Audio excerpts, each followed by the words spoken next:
Vous connaissez sûrement le dicton anglais qui dit « Une pomme par jour éloigne le médecin ». Mais est-ce que c'est vraiment aussi simple ?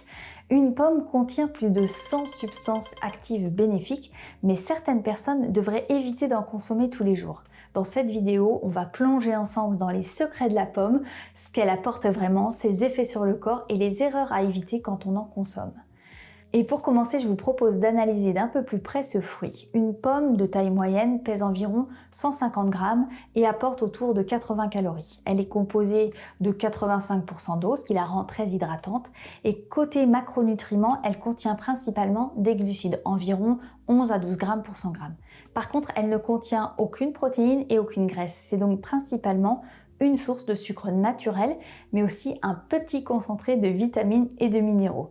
Et niveau vitamines, on y retrouve de la vitamine C de 6 à 25 mg pour 100 g en fonction des variétés. Par exemple, la pomme rainette est une des variétés qui en contient le plus. Mais dans tous les cas, la vitamine C est concentrée principalement dans la peau où on en trouve 4 à 6 fois plus que dans la pulpe. Donc c'est vraiment intéressant de le savoir parce que ça peut tout changer.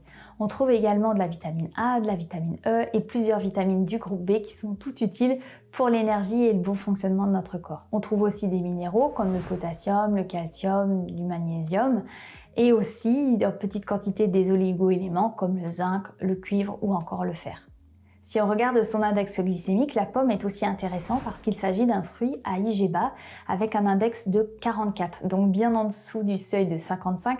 Vous le savez, tous les aliments en dessous de ce chiffre 55 sont considérés comme IG bas. Mais en plus de cet index glycémique, c'est toujours intéressant de regarder la charge glycémique qui est une mesure plus précise et qui prend en compte à la fois la vitesse de passage du sucre dans le sang, mais aussi la quantité de sucre que va apporter cet aliment. Et quand on fait le calcul pour la pomme, on s'aperçoit que la charge glycémique de la pomme est raisonnable avec une valeur de 7,3 pour une pomme de 150 grammes. Ça signifie donc concrètement que consommée en portions raisonnables, la pomme, elle va pas entraîner de variations très importantes de la glycémie.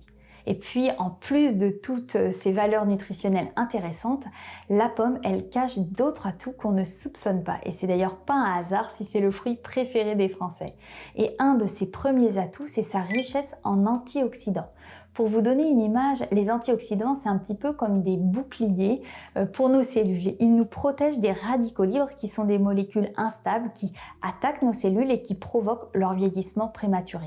Et parmi les antioxydants présents dans la pomme, on trouve les flavonoïdes comme la quercétine ou les catéchines. On en reparlera un petit peu plus loin dans la vidéo.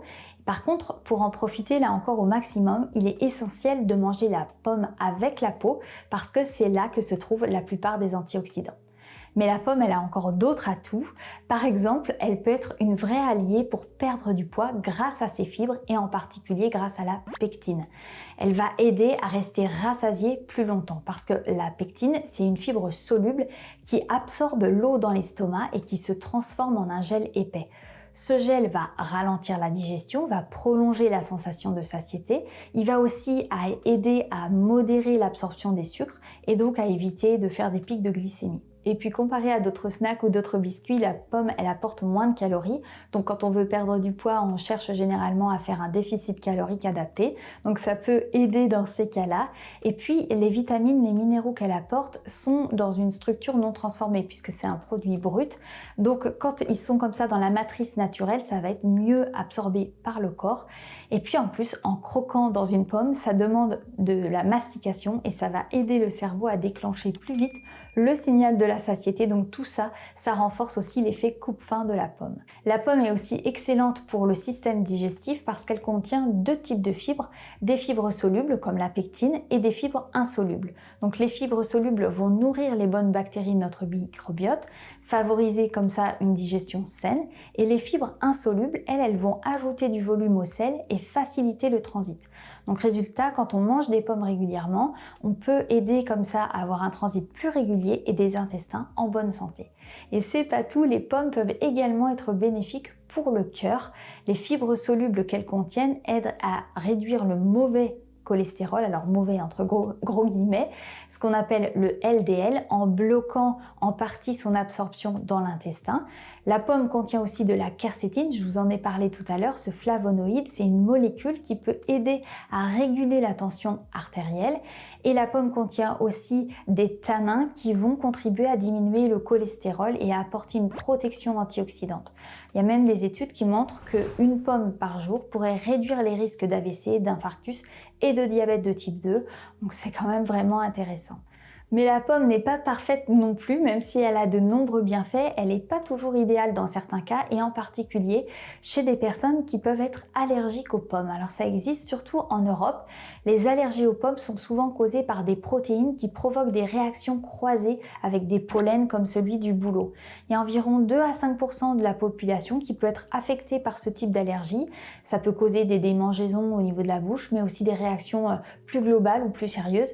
La bonne nouvelle par contre, c'est que la cuisson des pommes, elle rend souvent ces protéines inactives, ce qui permet aux personnes allergiques de les consommer sous cette forme sans réaction. Autre chose, en matière de quantité, on pourrait se dire qu'il n'y a pas de limite vu que c'est un bon produit, mais en fait c'est pas tout à fait vrai. Manger trop de pommes, surtout quand on est sédentaire, ça peut entraîner des pics de glycémie et apporter trop de calories, même si au départ elles sont en faible quantité. Si on les cumule, au final ça va en apporter trop. Donc en général, il est conseillé de ne pas dépasser une pomme par repas. On peut aller jusqu'à 1 à 2 par jour, mais évidemment cette quantité-là, elle est aussi adaptée en fonction de votre activité physique, de votre rythme de vie. Et puis, autre détail, c'est les pépins. Il vaut mieux éviter de les consommer en trop grande quantité parce qu'ils contiennent de l'amygdaline. C'est un composé qui peut libérer du cyanure toxique à haute dose. Alors, pas de panique, hein, si vous en avalez quelques-uns, c'est sans danger, mais par contre, il vaut mieux pas en faire une habitude. Et en parlant d'habitude, il y a une question qui revient souvent, c'est la différence entre la pomme crue et la pomme cuite. Est-ce que la cuisson change des choses? Et la réponse, c'est oui. Par exemple, la teneur en vitamine C, parce que la vitamine C est sensible à la chaleur et donc elle va diminuer fortement. Une pomme cuite perd jusqu'à 80% de vitamine C par rapport à un fruit cru, mais en revanche la cuisson va rendre les antioxydants plus biodisponibles. Donc la chaleur, elle va permettre aux cellules de la pomme de se décomposer et de libérer plus facilement ces composés bénéfiques. Donc l'idée, c'est d'alterner entre cuit et cru pour avoir un peu du meilleur des deux mondes. Par contre, il y a des erreurs courantes qu'on peut éviter pour vraiment tirer profit des bienfaits de la pomme. Et par exemple, c'est d'éviter d'éplucher sa pomme parce que la peau contient une grande part des fibres et des antioxydants. Donc en la retirant, on se prive d'une bonne partie de tous les bénéfices qu'on a vus. C'est pour ça qu'il vaut mieux choisir une pomme bio pour pouvoir la manger entière. Par contre, dans le cas d'une pomme non bio, il peut être là du coup préférable de l'éplucher parce que même après un lavage, on va avoir des résidus de pesticides qui peuvent persister sur la peau ou même dans la pomme. Une autre erreur fréquente avec les pommes, c'est de manger trop de compotes ou de privilégier uniquement des compotes industrielles. Alors c'est vrai qu'elles peuvent être pratiques, mais la majorité contiennent du sucre ajouté. Donc là, il faut vraiment bien choisir sa compote. L'astuce, c'est d'observer les étiquettes et de vérifier que c'est bien noté sans sucre ajouté. Parfois, c'est indiqué en gros sur le devant, mais moi, je vous conseille toujours d'aller voir la liste des ingrédients pour voir si vous voyez le mot sucre ou un de ses petits cousins, sirop de glucose, de maïs et autres. Et puis, les pommes utilisées dans les compotes, elles sont parfois abîmées ou c'est des pommes qui vont être de moins bonne qualité parce qu'elles peuvent pas être vendues au détail en magasin. Alors ça permet d'éviter le gaspillage alimentaire, mais c'est pas toujours le meilleur choix pour la santé. Une bonne alternative si vous avez le temps, c'est de faire votre compote maison. C'est vraiment très simple et en plus vous pouvez la personnaliser. Moi j'aime beaucoup rajouter dans ma compote quelques gouttes de bergamote. Ça donne vraiment une touche aromatique complètement différente et assez subtile. Je vous mettrai le lien d'une recette que je vous avais proposée en vidéo dans la barre d'infos si vous avez envie d'aller voir ça. Il y a un autre produit à base de pommes qui est à surveiller, c'est le jus de pomme. Alors même s'il a un index glycémique similaire à celui de la pomme entière, autour de 44, sa charge glycémique est plus élevée, environ 5 pour 100 ml. Et le problème, c'est qu'on boit jamais seulement 100 ml de jus de pomme, mais plutôt 200 à 250, soit l'équivalent d'un verre plein. Alors forcément, ça fait grimper la charge glycémique à environ 10 à 12. bien plus qu'une pomme entière. Et puis pour couronner le tout, on ne boit pas du jus de pomme seul. En général, on va manger autre chose avec et tout ça, ça va faire monter encore le pic de glycémie.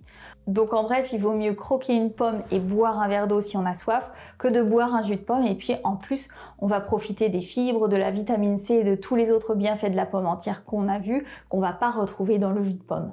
Alors, est-ce qu'une pomme par jour éloigne vraiment le médecin? Peut-être pas complètement, mais avec tous ces bienfaits, on peut quand même dire qu'elle contribue largement à notre santé. Et si cette vidéo vous a plu, alors vous allez sûrement adorer celle-ci, dans laquelle je vous parle des effets surprenants du café. Moi, je vous dis à très vite et en attendant, prenez bien soin de vous.